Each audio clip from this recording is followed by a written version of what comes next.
In a significant turn of events, Russian President Vladimir Putin has launched a new proposal aimed at bringing peace to the war-ravaged regions of Ukraine.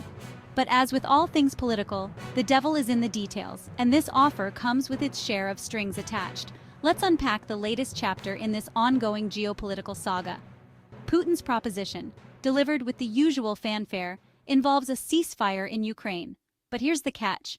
The truce is contingent on Ukraine withdrawing its troops from 4 regions that Moscow unilaterally annexed back in 2022. Furthermore, he demands that Kyiv drops its aspirations to join NATO. Now, for those of you following the conflict, these conditions are not just steep, they're practically vertical. And how did Ukrainian President Volodymyr Zelensky respond? With a firm no. Zelensky rejected what he termed an ultimatum by Putin to surrender more territory. It's clear that Ukraine isn't ready to give up either ground or its geopolitical ambitions. This rejection isn't just about maintaining territorial integrity. It's also about standing firm against pressures that could set a precedent in international relations. Putin didn't stop at those demands. He piled on more conditions.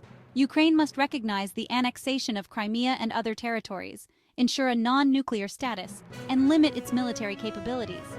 Moreover, he insists on the protection of Russian speakers' rights in Ukraine. Essentially, Putin's plan would significantly diminish Ukraine's sovereignty and defense capabilities while ensuring pro-Russian interests are safeguarded. If Kyiv and its Western allies reject these terms, Putin made it clear the responsibility for continued conflict would lie with them. This isn't just a message to Ukraine, but to the entire global community watching and participating in the crisis.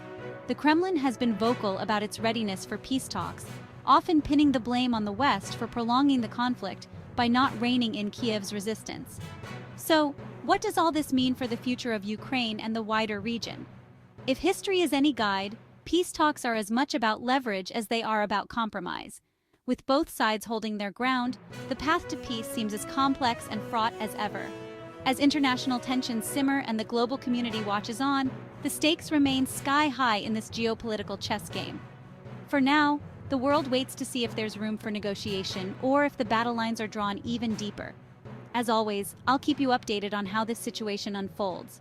Stay informed, stay engaged, and most importantly, keep questioning beyond the headlines.